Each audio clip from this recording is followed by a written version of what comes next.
Hello, everybody. Good evening. I'm back again. This time in my other house, in the on the clubhouse. It's called Sibagnana Jiva Seva.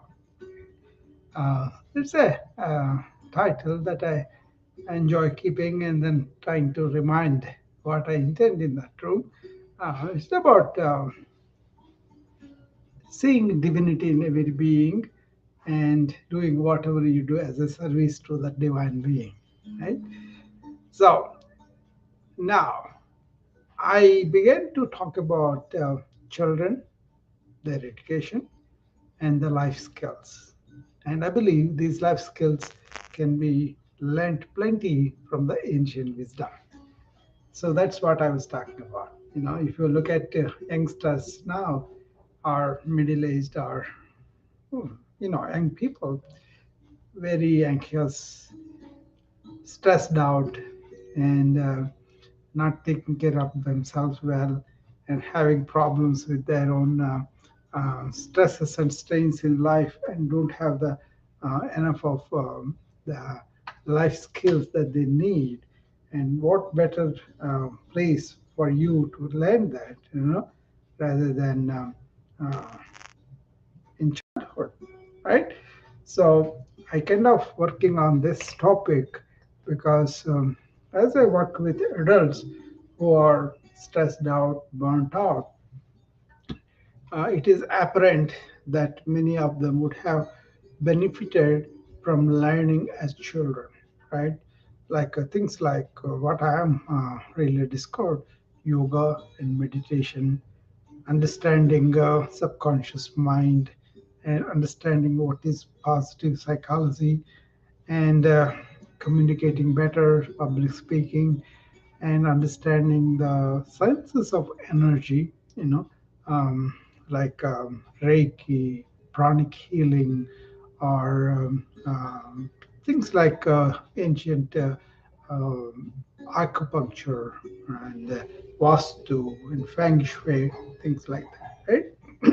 So this is about the kids developing life skills that are really good for the universe.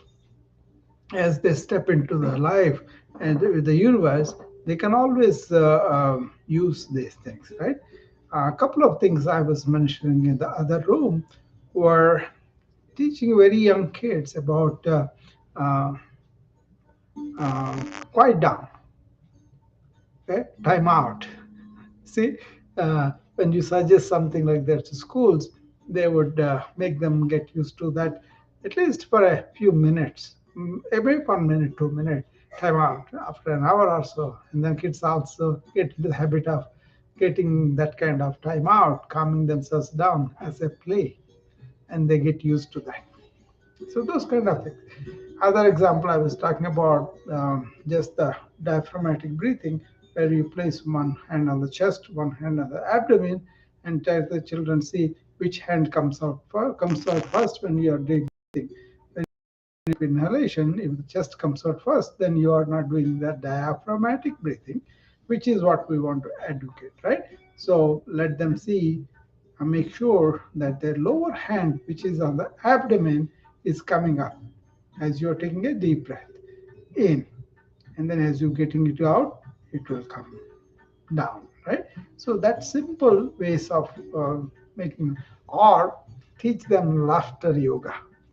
They just face each other, sit down, and laugh at each other for no reason. And that movement kind of helps your emotions, helps your body, helps in so many ways, right? So that's what I was developing on. I did a few videos on this, elaborating how these ancient skills, ancient life skills, can help the people to get along better with other people, to take care of other people better, and also to contribute to the welfare of everybody, and also develop a feel for the earth and all the resources that we consume. Like there's no tomorrow. It's already late for that, but you have to do that if you want to save the planet, right? It's that important. So that's what I was planning to present in the next few days, a deeper analysis of how these ancient wisdom life skills are going to help us not only lead a happy and peaceful life for personal selves, but also create that kind of joy and wellness around you. You know, that is not going to happen in a day, but this is a campaign I've been doing for several years now, talking about awareness, talking about finding yourself, talking about turning inward, and then discovering that solitude of mind and inner joy. All those things are valid. Really. You don't have to do much. See, you can be living without any addictions, with inner joy, and just be yourself, and then you will be happy to lead a simple life, but also productive for other people too. So that's what I was hoping to do in the next few days and few weeks about this uh, inner life skills rendering ancient wisdom that is introduced to the children as an education apart from science and math, whatever they have to learn, language, that they will learn, but then don't limit them only to that. See how they are reacting to the trees around. See how they are able to control their urge to shout and make. Yeah, children will shout and do that, but that's okay. But also come back to this quiet time out, eh? And also teach them deep breathing, how fun it is, how beautiful it is, and all that. And also teach them dance or yoga, where they can move all their body. Teach them how to get along with other people. Teach them we are all in one energy. Things like that will be very useful. Suppose they understand what is positive psychology, not the psych illness, that is organic psychiatric illness. We need to have psychiatrists treat them. But we're talking about positive psychology means where the positive traits that they have are nurtured and also find a way to express them out for the good of everybody, right? So that will be wonderful for them instead of pushing them into depression, anxiety by making them get addicted to that phone or to the technology all the time. Teach them proper use of the technology, that kind of thing. So I'm very attracted to the whole thing when I really had this idea. We are treating these adults or children who are grown with all these problems of anxiety, depression, burnout, stress, and all that. Why don't we teach some inner resilient life skills for kids as they are growing up? And make it a part of our curriculum. That's very, very important. A few parents concentrate on that. They say, "Oh, he's just a child. He will grow into it. He'll grow." No, there's so much of external influence. It's not like back home when, or back in time, when people are only as their parents, as the mother or the father or the influencers only. But now there are so many influencers on the internet, on the social media, and even before you realize it, people are going out of their pathway, and then they're really gone by the time they're 8 years or 9 years, 10 years. And apart from that, the drugs and alcohol and other things too. So it's a question of teaching them self-control, teaching them really developing that character where they can really say no to a lot of pressure. I mean, still it's very difficult for some neighborhoods when kids are like that. I know that.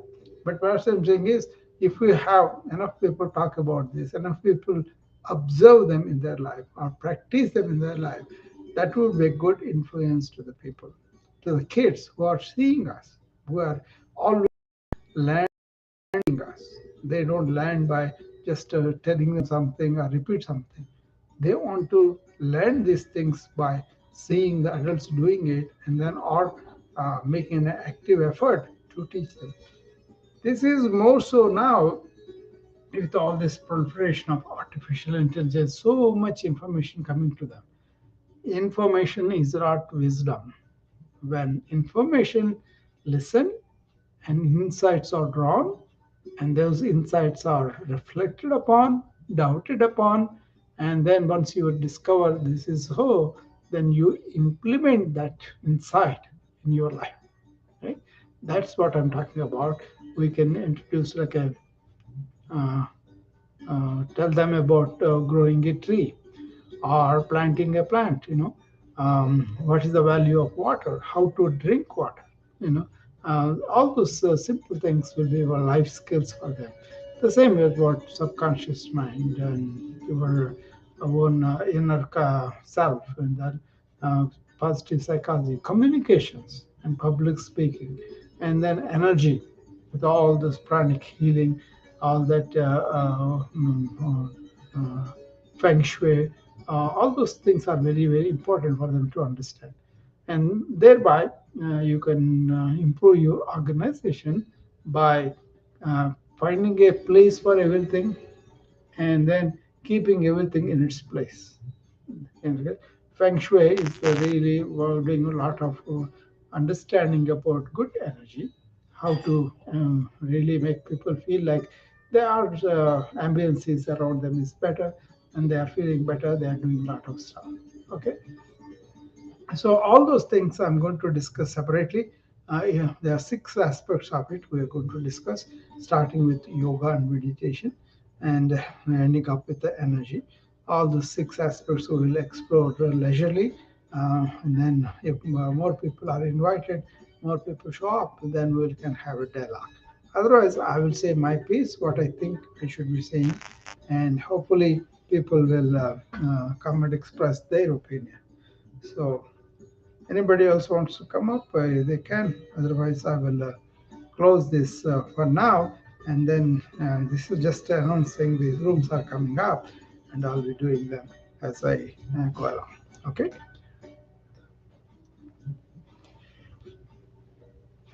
Okay. I'll be seeing you again next time. Okay.